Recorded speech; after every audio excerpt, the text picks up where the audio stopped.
L'Akatsuki et les 5 Kage, deux groupes de shinobi avec des idéaux diamétralement opposés. Les 5 Kage sont les chefs des villages qu'ils doivent diriger et protéger. De leur côté, les membres de l'Akatsuki sont des déserteurs avec de lourds passés. Un parallèle et une sculpture d'écriture qui mettent en évidence toute la complexité du monde. Bonjour à tous, je suis Ryu Sensei, j'espère que vous allez bien. Aujourd'hui on se retrouve pour une vidéo dans laquelle on opposera deux groupes de shinobi, l'Akatsuki et les 5 Kage. On a de grands noms dans les deux groupes, donc on aura beaucoup d'infos à analyser. Pour le soutien, on peut mettre un gros pouce bleu sous la vidéo. Vous pouvez également vous abonner parce que vous le savez bien, Naruto c'est trop bien, Naruto c'est la vie, Naruto vie.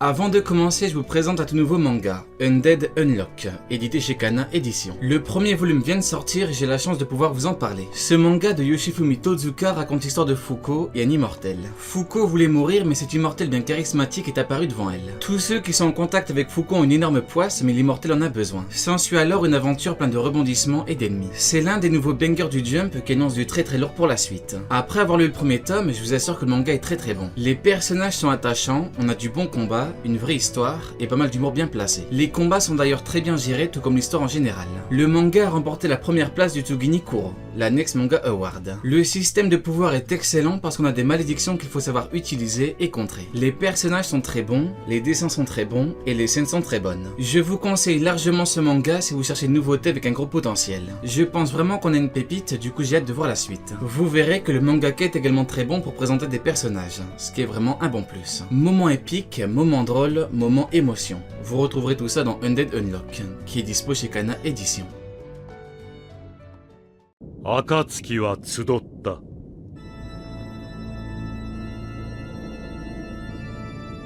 Konan, Itachi, Kisame, Sasori, Deidara, Kakuzu, Hidan, Orochima, そしてZetsu.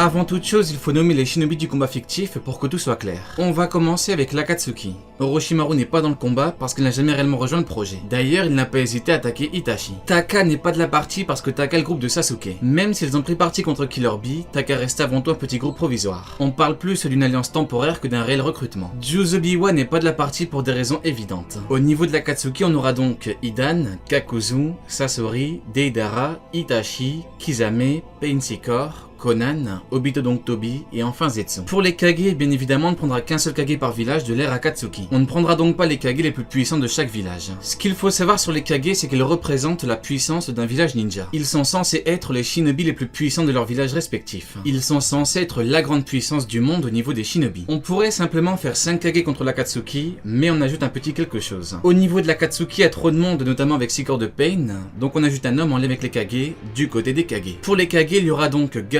Mei, le 4ème Raikage, Onoki et enfin Mifune de la Nation du Fer. Par rapport aux Kage, il ne faut surtout pas les sous-estimer. Ce ne sont pas des Jonin qui ont eu un poste. Il y a des Jonin comme Jiraiya avec le niveau de Kage, mais il n'y en a qu'une dizaine sur des centaines. Un niveau Kage est un énorme niveau très difficilement atteignable. Onoki peut par exemple one-shot plusieurs Jonin très facilement. Les membres de l'Akatsuki ont eu de grandes démonstrations de force avec de grandes techniques. Par exemple, Kisame a choqué le monde entier avec la fameuse danse du requin. C'est une technique spectaculaire mais qui n'est pas réellement mortelle parce qu'il faut enchaîner. Alors que par exemple Mei, par rapport aux choses spectaculaires, elle n'a pas réellement montré grand chose. Est-ce que ça l'empêche d'avoir le niveau Kage? Non. Si on regarde bien les différents Kage, ils n'ont pas forcément de grosses techniques spectaculaires, mais surtout des jutsu mortels en un coup. Le Jinton d'Onoki, le Lariat du Raikage, le Fudan de Mei que même un Susanoo ne contre pas, le sarcophage de sable de Gaara. Rasa dira même que Gaara est si puissant qu'il a cru que Gaara s'était changé en Shukaku. Tsunade qui peut exploser un corps humain en un seul coup, ou encore Mifune qui a battu Hanzo en un coup. Donc il ne faut surtout pas sous-estimer les Kage. Itachi Uchiwa est un shinobi avec le niveau Kage.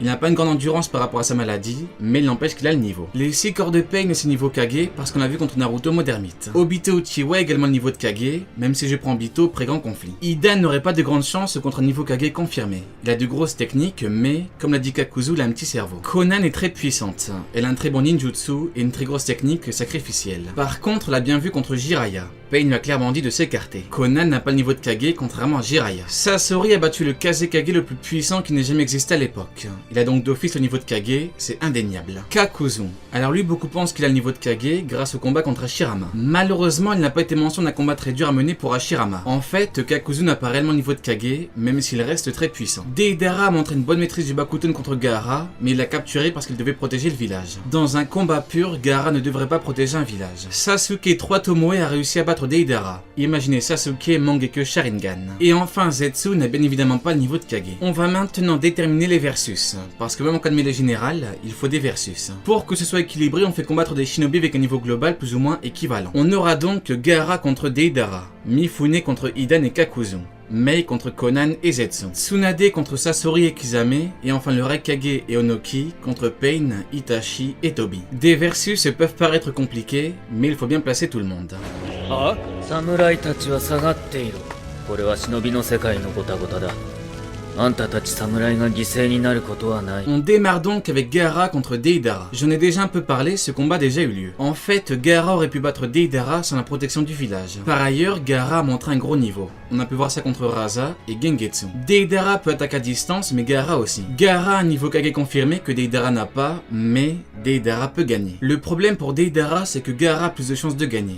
Et même beaucoup plus. Deidara a combattu Sasuke Totomo à distance, mais il a perdu. Deidara est un très bon combattant, mais Gaara peut le battre sans être Zamoshi. Pour finir, il ne faut pas oublier que Gaara est très intelligent. Mu n'a jamais réussi à battre la brume du tyran de Gengetsu, alors que Gaara a réussi en un seul combat. Gaara est donc le vainqueur, et en cas de victoire, il pourrait épauler les autres.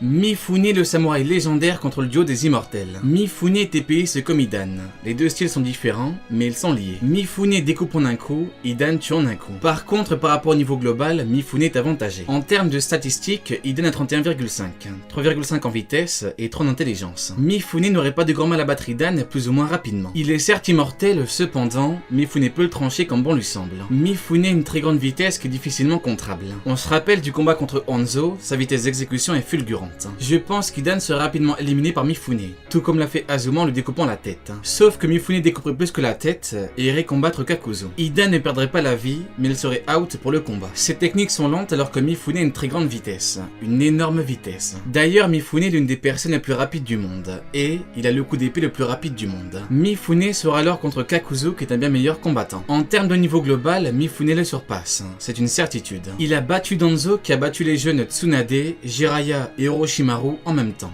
Les trois en même temps. Il est l'épéiste le plus puissant au monde, mais Kakuzu a de bonnes techniques. Comme dit auparavant, Kakuzu n'a pas le niveau de Kage, mais il ne faut pas le sous-estimer. En effet, Kakuzu est très dérangeant parce que Kakuzu est un shinobi très complet. Il peut attaquer à courte, moyenne et longue distance, et il a 5 heures. Le problème est malheureusement le suivant. Mifune est trop rapide. Il est connu comme étant si rapide qu'il est compliqué de le toucher avec des jutsu. Maintenant, dans tous les cas, on a un 2 contre 1. Donc l'avantage est certain. Je pars du principe qu'Hidan voudrait l'avoir rapidement, mais que Mifune le battrait. Par contre, un 2 contre 1 n'est jamais facile. Donc les deux peuvent gagner, mais l'avantage part à Mifune. あなたの横その壁はさっきの攻撃の時に蓋をしておいたの Mei contre Conan et Zetsu. On a là un combat assez intéressant. Mei a déjà combattu Zetsu, et pour Conan, Mei a le futin, donc la vapeur. Individuellement, ni Conan ni Zetsu au niveau de Kage, mais surtout, les compétences de Mei sont exceptionnelles. En fait, les deux ne pourraient pas faire grand chose contre la Mizukage. Conan maîtrise le papier, mais Mei maîtrise le Yoton, la lave. On se rappelle du katan de Jiraiya contre Conan, mais là on parle carrément de lave. Mei est donc la grande favorite, mais Conan a un gros jutsu sacrificiel. Je dirais donc que Mei est gagnante, mais que si Conan veut se sacrifier, elle peut mourir avec Mei.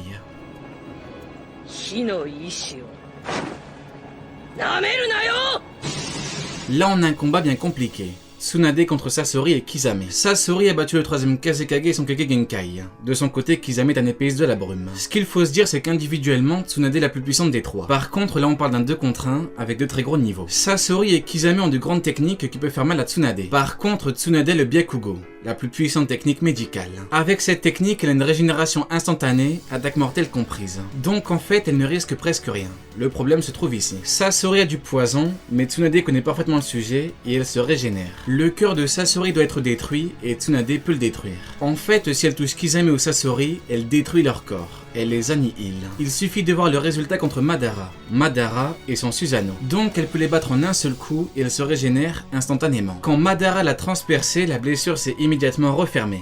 Et on parle de Madara. Donc elle ne craint pas les dommages de Kisame et de Sasori. Malgré ça, elles peuvent gagner, mais ils ne gagneront que si Tsunade manque de chakra. Il faudra donc tenir assez longtemps sans se faire toucher une seule fois. Ne serait-ce qu'une seule fois. L'avantage part donc à Tsunade de Konoha. 痛みを感じろ。痛みを考えろ。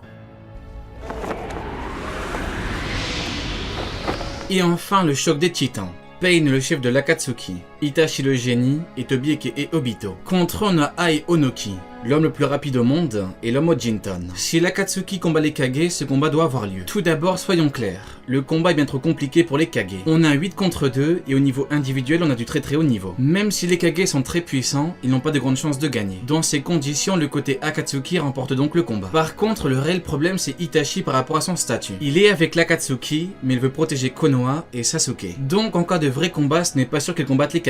Du coup, on sort Itachi de l'affrontement pour que tout soit clair. On a donc Ai Onoki contre Pain et Obito. Onoki est le Jinton contre Obito, mais Obito est intangible. Les Pain veulent combattre le Raikage, mais le Raikage est hyper rapide, il a une très grande force et une très grande défense. Naruto mode ermite a battu 5 Pain. Pour A le Raikage, ce n'est donc pas très compliqué. La limite de puissance de Pain Tendo, c'est Naruto Sike. La question est donc, est-ce que Naruto Sike est supérieur au Raikage 100%? Personnellement, je ne pense pas, et c'est pour plusieurs raisons. La première est la vitesse. Le Raikage a rivalisé en vitesse avec Naruto mode Kyuubi. De plus, le Raikage a une immense force brute. Selon Naruto, c'est coupé une tonne. Le seul problème pour A, c'est le Shinra Tensei, une technique qui peut le repousser, sans dommage grâce à une barrière de Raiton. Le Shinra Tensei de Pain se régénère en 5 secondes. Je vous laisse me dire en combien de temps le Raikage pourrait riposter. Le Raikage est vraiment le pire ennemi que Pain pourrait affronter. Il n'a pas réellement de jutsu, il a de la force brute et de la vitesse pure. En tant qu'ennemi naturel, le Raikage peut gagner comme Naruto l'a fait.